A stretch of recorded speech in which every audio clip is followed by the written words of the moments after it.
Hi and welcome back to my channel. I would really like to do a video on the differences between spiritualism and spiritism. So up until recently I thought that the terms could be used interchangeably, but if you guys remember correctly, you'll know that I did a video on the differences between spirituality and spiritualism not so long ago. So I then found out that there's another term, which is spiritism. And in this video, I will be exploring the differences between Spiritism and Spiritualism.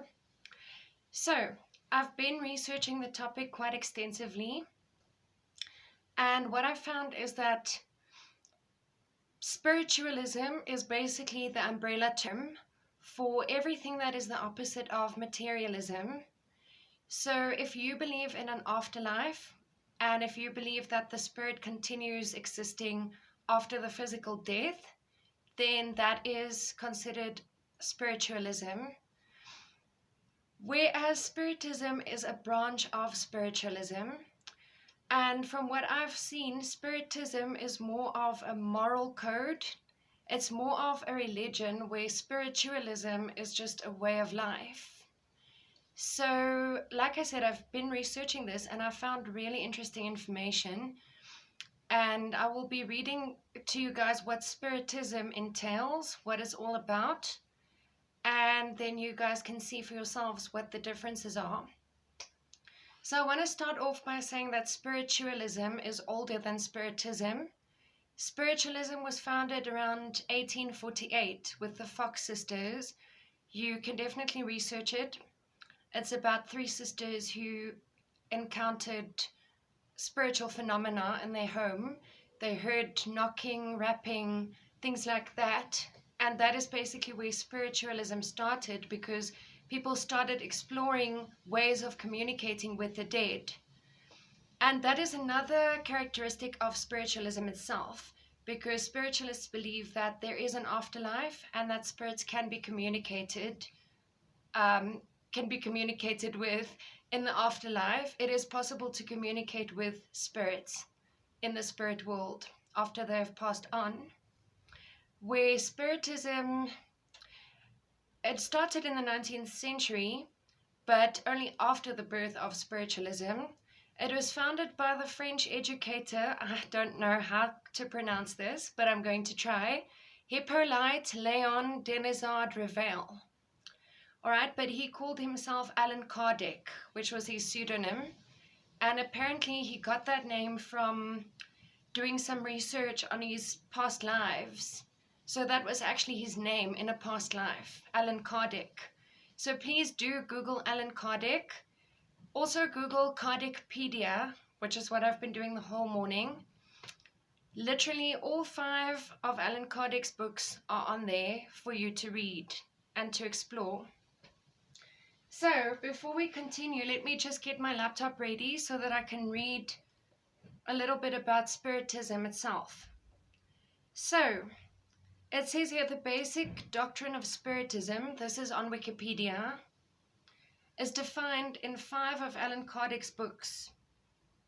Alright, number 1 is the Spirit's Book, 2, the Medium's Book, 3, the Gospel according to Spiritism, 4, Heaven and Hell, and 5, the Genesis according to Spiritism.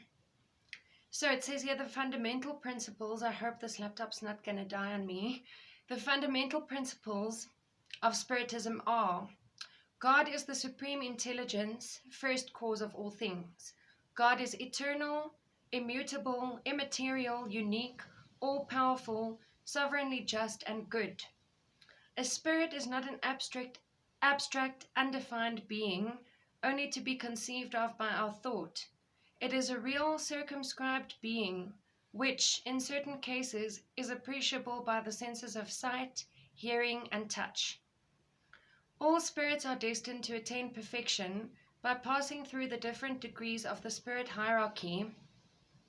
So this is where I have to stop and remind you guys that another big difference between Spiritism and Spiritualism is that a lot of spiritualists do not believe in reincarnation.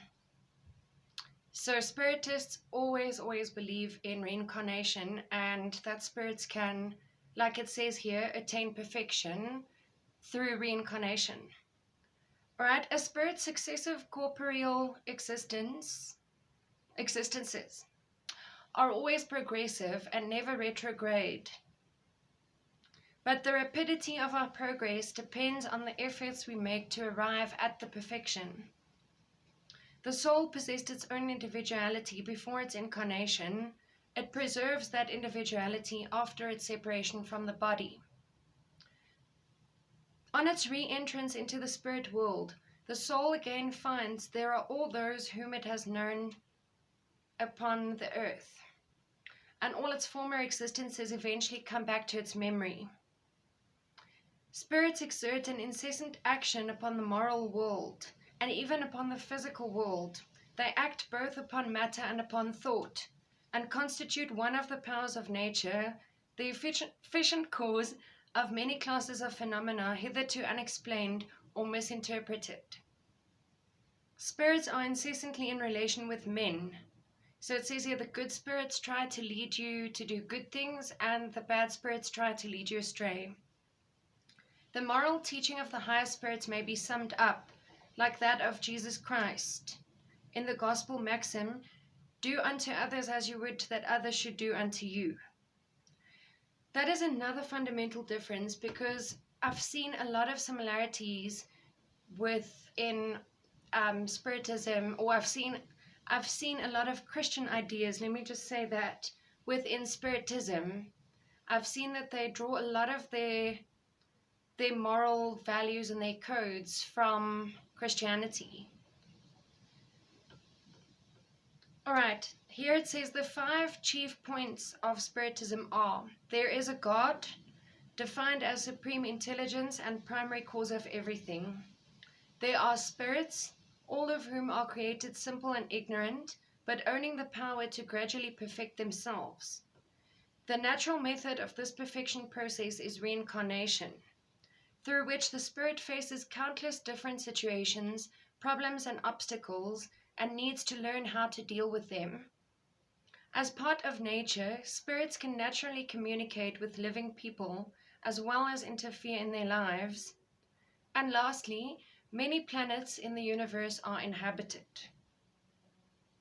The critical tenet of Spiritism is the belief in spiritual life. From this perspective, the spirit is eternal and evolves through a series of incarnations in the material world. So this is very, very interesting, and definitely unlike the things I've discussed before. I even was surprised when I came across this information, because I really thought that spiritualism is just spiritualism. I didn't realize that within that umbrella term there was something else called Spiritism.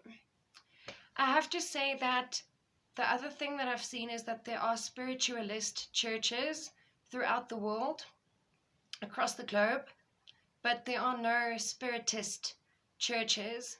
That is because when I was researching it, I saw that spiritists don't worship in a specific setting. They sometimes do attend Christian churches because, like I said, their beliefs are very similar, or they just stay at home and worship in their own way. But to end off, basically, all spiritists, nearly it was a tongue twister, all spiritists are spiritualists, but not all spiritualists are spiritists, mainly because of the belief in reincarnation, and then what I've seen according to a Christian set of beliefs, where spiritualists normally don't always follow the Christian side of it. The spiritists are very much involved with Jesus and Jesus' teachings. So I hope you guys found that a little bit interesting, at least. Please do research the subject to find out more. Research Allan Kardec and his 5 books on Spiritism, and also research the differences between Spiritualism and Spiritism. Thanks very much for watching, guys. I hope you're all staying safe. Bye for now.